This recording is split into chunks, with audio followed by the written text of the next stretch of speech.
Okay, folks. I'm here with Aristo, and we actually were recording several minutes before I realized that the recorder wasn't recording.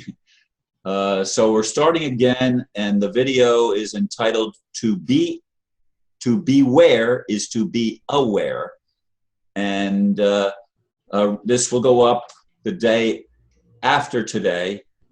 Because I have Christopher Timms coming on later today for the next video. So Aristo, I apologize for the confusion, but please go again. Take two, okay. And it will probably be a shorter than usual video. Possibly. We'll see. The thing is, I need to catch my thoughts again, but we were really on a roll, and it was a really interesting topic, I guess, and it still is. Yes. So let's try to grasp the thread again.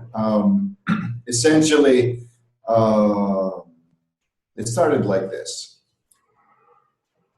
We live in a time of great stress, okay? And Ron was telling me again how, a lot of people emphasize being positive over being negative. Now, we live in a time of great stress. I would say the stress is real, but there are artificial sources trying to keep it going. Sometimes they create real crisis. Most often they do. Sometimes they lie. This is the media. These are our senses, okay? So I'm saying the following, that to summarize everything: do not fear fear. Do not fear the negative. Do not shy away from fearing the negative. Do not shy away from the negative itself in terms of your response. You cannot be response-able if you don't honor your responsibility, your ability to respond. So being aware means being response-able. We have said many, many times that discernment is ultimately important in these days. We live in a critical time, so if you cannot discern, then you have to buy into whatever is shoved down your perceptual gullet. And if you have a certain mindset that doesn't allow you to digest what is shoved down into your perceptual gullet, you cannot relieve the waste products. Ron was telling me a story about somebody, a very, very visceral story about somebody who had a problem with bowel, movements and couldn't go to the bathroom and all of this. And then some healer helped her along and all of this, and that's all nice and well and good, but the moral of the story is that it really sucks not to be able to release your waste. We live in nature that is interdependent. Part of relationship means that we cycle experience. We don't hoard it. So if you only want positive experiences that are only good for you, because you assume that if it's good for you, it's good for everything else, and that is not the case. The digestion of your experience is good for everything else. Your waste product is somebody else's fertilizer. Now, the thing is, the waste product can also be sick. That's when you need to be careful. Be aware. Now, the thing is, it can be sick if you hold it in. It can be sick if you're in denial. Denial means denying nature her right to circulate her energy through you, through your experience. If you deny nature, you deny yourself. If you deny yourself, you are unwhole. You're unhealthy. You are fragmenting yourself. And that's what our society and culture seems to try to get us to do, is to deny aspects of ourself, one way or another. I take it even deeper, because there's a crowd of people that, and they're right, and they're usually esoterically inclined, call them New Agers, mystical types, whatever, when they say, no, it's you who are doing it. It's not society. You take, so this is a polarization of viewpoints that I want to, emphasize here, that people are correct when they say that we are ultimately responsible because we can actually make a correction. We're not talking about correcting the world or everything, but each of us can make a correction that tips the scale to a greater probability of a greater correction. Okay, that is another product of awareness cycling. Awareness is just the first step, and I'm speaking of a specific kind of awareness, as I shall say. But if you're able to cycle and to not deny your experience and to be responsible, however, denying everything else, that look, you know, I am not in a vacuum. I am relating to the world, and the world is also doing its own thing. It's reflecting shit. It is true that you can create the most change in here. So it only makes sense to create the change where it's the most easy and natural to create change, in here. And if you create change in here, you can create change out there. And we say, but there isn't change out there happening. So either the change is slow, either it's invisible, which is true, I think. You're not going to see it on the internet or anywhere else that's controlled, or the change is not something we're creating, because the change in here is not precisely the change that we need to make. We might be afraid to change in the ways that we need to change. So that is our ability, internal or esoteric responsibility, esoteric in terms of subjective self. And then you have exoteric responsibility, which is responding to the world, not by denying it, not by letting it off the hook, not by blaming it, but by discerning what is going on. If someone's a pedophile, they're a pedophile. However, they may be disturbed on the inside. It doesn't get them off the hook, but it doesn't mean they should be punished or given the axe. These things, and why? Why? Who are you to say? Well, I am an observer of history, and every time you fell for the Jacobites of the French Revolution or the Bolsheviks of the Russian Revolution, shit went to hell in a handbasket. You know, people who actually, or the early Christians who burned every heretic or anybody who questioned anything. Heretic just means questioner. Somebody who says, well, I really, or denier, you know, I really don't agree with what you're saying. Burn them, you know, yeah. Put them, you know, skin them alive, all of this stuff. See, kill the opposition. Kill the opposition, exactly. All because of the need for justice. Of course they needed justice. Back in the Roman Empire, 90% were slaves.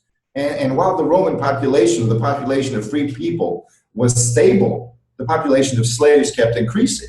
You know, that's all that empire was. The glory of Rome was just slavery. And so, you know, then came Christianity that said, well, you'll all be free. Of course they're going to be fanatic. They will give body and soul to whoever liberated them. That's how bad slavery is. So, you know, even if the establishment wants to make us slaves, they will fucking have much greater followers and worshipers if they at some point set us free after they've tortured us enough. Stockholm syndrome, you know, a whole collective of Stockholm syndrome. It's terrifying. Again, but I would not shy away from that fear. Danger, yes, shy away from danger. Don't stick your head out to get yourself killed. But being afraid of danger instead of responsive to it, you know, fear is part of it. Fear is the energy of your initial response. Digest it.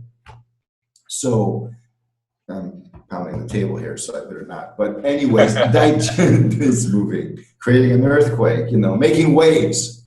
And it's good to make waves, but you can make waves underwater as well as over water. They don't have to see the waves you're making.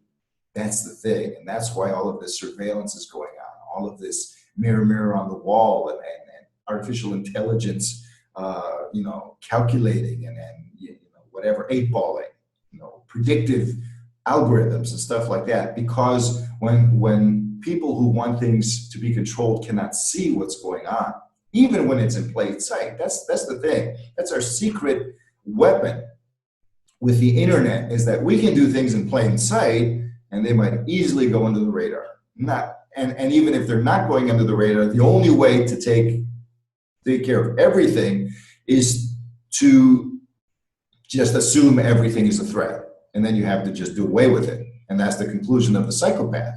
So blow up the world because we can't be in control of it. Exactly. Or blow up all humanity or whatever, you know, but they can't really do that with blowing up themselves. They have to deny their connection, see? And then if they deny their connection to humanity and declare themselves a separate species, it's far more likely that the planet's going to take care of them, you know, or some set of circumstances is going to turn around. It's very hard for a little minority to just blast away the minority at the majority and stay standing. Because interdependency is interdependency. Nature is nature. You can go and genetically engineer all you want, but nature is still going to be nature and is still going to do things nature's way.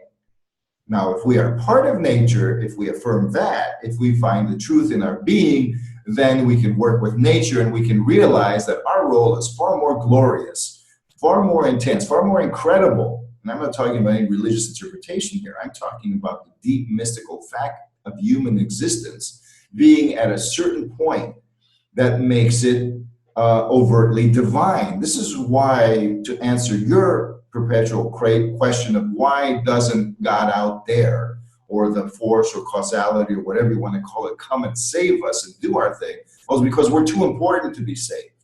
Everything else can be saved or whatever. Everything else is like that. But to save us, it means it has to put itself in our position. You're either going to have the divine be human, as Christians and other religions claim, and they're actually using that myth or story to promote messiahs, messianic cults and things like that now, saviors. Or we're going to step up and discover what it takes at this time period to not be that, but at least align with it, if not approach it. And that's not so hard as we think, because it's the evolution of nature. Alchemists have always said nature begets nature. And the philosopher's stone is natural, but it's a part of nature that nature hasn't assembled. We are the part of nature that assembles it. So we cannot deny ourselves. We will not be saved. I'm not saying we are our own saviors and putting that old cliche that I used to say before. I'm saying that we cannot deny our own natural place. And part of that, it begins with awareness. So to be aware, which is what the circumstances are doing, to be aware. They're making us stressful because we are being challenged. Not to transform, sit there and let the energies come and you will ascend. That is a superficial viewpoint, in my honest opinion. There have been many superficial viewpoints. There have been many superficial interpretations of the changes that are occurring right now. And I don't mean stupid. I don't mean that they're foolish. I mean that because the sermon has not gone to the courageous depths that it needs to go. Because the greatest courage is facing fear.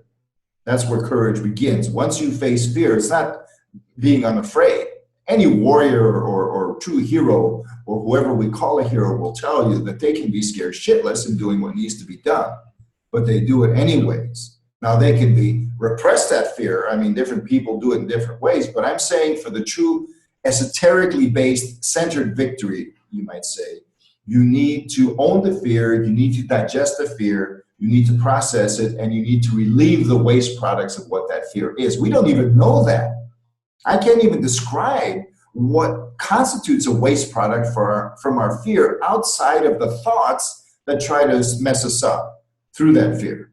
Instead of the fear liberating us, because it's an adrenaline rush, it's excitement, people go and seek experiences to be afraid in a controlled manner.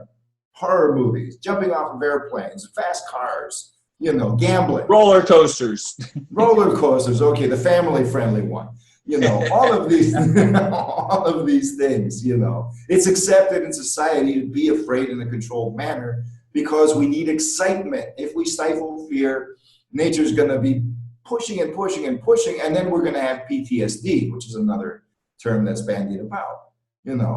Post-trauma stress. That's you have not responded to the trauma because you couldn't for whatever reason, so you're stressful. Yeah, process it. That's the whole point. Like depression.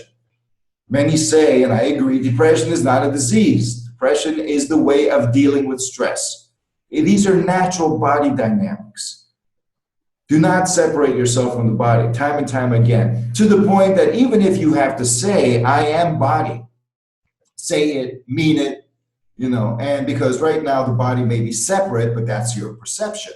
Notice what is being undermined: body, physicality. What spiritualities that are supposed to be of the new age, of the great age, of the future, of the golden future, they're body denying spiritualities. The prison planet, a flat earth, It's like, come on, man, don't, man, spheres are cool.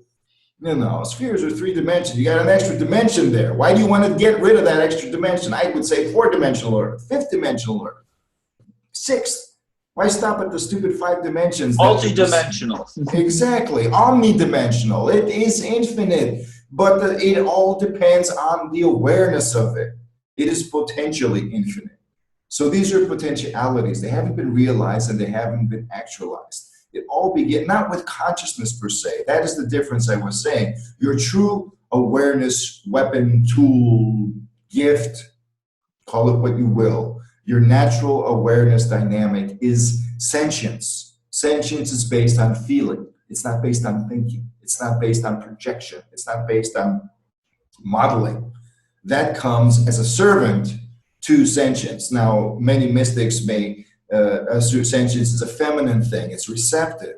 So then you can say, yes, symbolically speaking, the male is subject to the female. The male is consciousness. It's radiative, it's rational, whatever, the male consciousness type thing.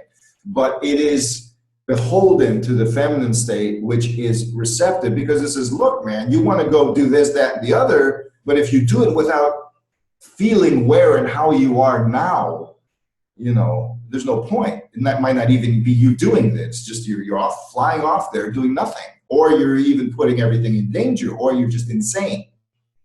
So exactly, I mean, if you don't have your sentience operating, if it's not, your discernment is shot. If you don't have your feeling sense operating, you cannot digest experience. All you can do is reject it. You can say, my mind, instead of the mind, and the mind isn't the problem. As you said often, the ego isn't the problem. It is the lack of sentience that supports the mental will, the mental ego, the mental whatever, patterning. Because without it, it falls apart. And so something else comes in and says, oh, your feminine side left you, I see. You're divorced. Well, come here, boy, you know, come over here and I will tell you how the world works, who you are, what to think, who to be. Okay? Here, just look at the screen and it'll show you everything. Read the holy book and it'll tell you everything. You know, come to my friends and they all wear the nice suits and the nice gowns and whatever. They will show you who you and what is, and you are slaves. I guess that's the way it goes. Sorry. And, you know, so we fall for this. And our sentience is right there. It hasn't gone away and it's screaming at us. Please be aware. Listen to me. Feel me. You're afraid. Good. Forget about judging judgment, you know, because anybody who judges is judgmental. So if you say anything about anything that is not flattering, then you're judgmental. So, you know, so what? We have to be sycophants. Otherwise, we're judgmental. We have to let everything slide, not observe anything, not come to any conclusion. Who is telling me to be stupid? That is what it is. When somebody tells you to not be judgmental, they're saying two things: don't hurt and don't be and be stupid while you're doing that. So, well, I'm not going to fall for the second one, but I can evaluate in a compassionate manner.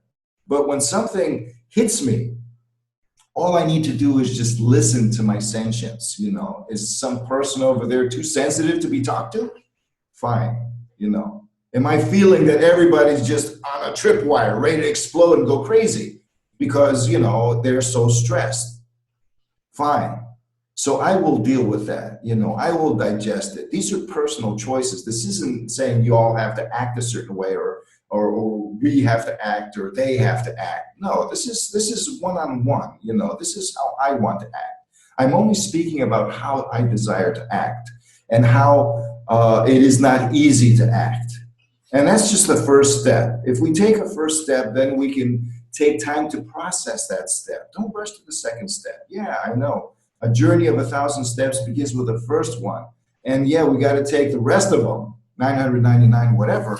But please, both our legs have to be planted firmly on the ground before we do. We have to be willing to tell the truth.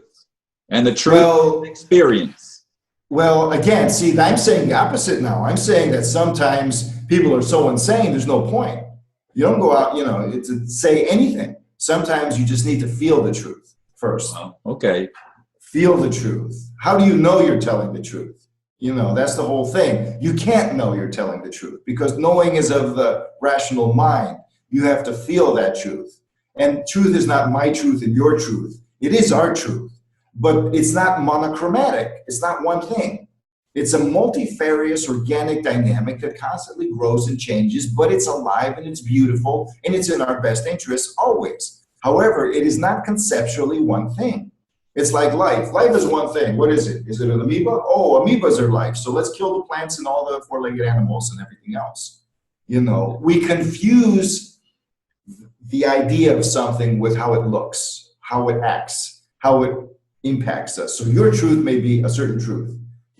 But you feel that it is the truth because of certain essences that then the mind can come in and identify. So you say the golden rule is the truth. That's the truth.